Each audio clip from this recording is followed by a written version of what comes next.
Antes da gente entrar nesse assunto específico, comentasse um pouco como foi sua decisão lá atrás em fazer o concurso, se essa residência de ortopedia tinha sido antes ou veio depois da decisão do concurso.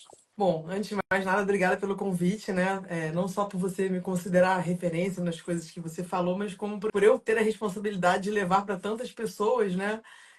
Algo assim sobre a minha profissão que eu tanto vivo e tanto amo. Bom, a minha cronologia foi a seguinte: na faculdade, com os 18, 19 anos mais ou menos, eu queria muito conhecer o IML. E aí eu tinha ido. Aquela época que você define se você quer fazer coisa clínica ou cirúrgica. E eu achava que eu ia ser psiquiatra, alguma coisa assim, bem, né? E aí eu comecei a querer fazer coisa cirúrgica logo cedo. E aí fui ver parto, fui pra maternidade. Aí eu tava na maternidade e aí eu ouvi um dos médicos conversando com os outros, né? Ah, eu estava num assalto num ônibus. E aí eu me escondi porque eu sei muito bem o que fazer, porque eu sou policial. E aí eu falei assim, ué, mas você não é médico? Como é que você é policial e médico? Eu disse, não, mas eu sou médico e eu sou policial, porque eu sou legista. Eu disse, ah, você trabalha no ML, nossa. Aí eu já fiquei maravilhado com a história, né? Primeiro dele ser policial eu já achei sensacional. E depois dele ser legista, eu falei, ah, você me leva um dia lá? Ele, eu vou sair aqui do plantão e vou direto. Você quer ir? Claro.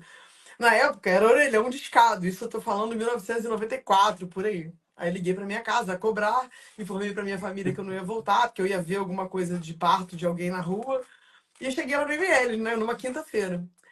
E aí, quando eu botei o pé ali, eu falei, gente, esse é meu lugar no mundo. Eu fiquei, assim, encantada com tudo que eu vi, né, assim. E comecei a ir sempre lá.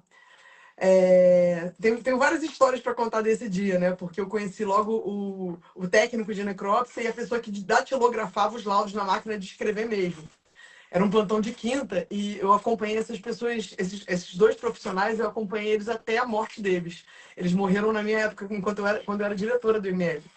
E eu pude proporcionar um velório, né, na academia de polícia para eles em agradecimento a esse dia que eu nunca vou esquecer lá nos anos 90.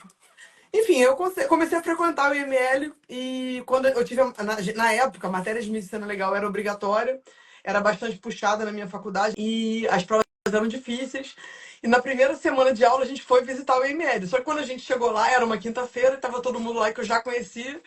E aí ficou aquilo, né? Você já conhece as pessoas? E eu falei, caramba, agora eu tenho que tirar notas muito boas, né? Porque senão vai ficar até chato eu dizer que eu vivo aqui e não sei nada. Como assim? E aí eu consegui, estudei bastante nessa época. Aí eu já tinha uns 20 e poucos anos, 21, 22. E foi isso.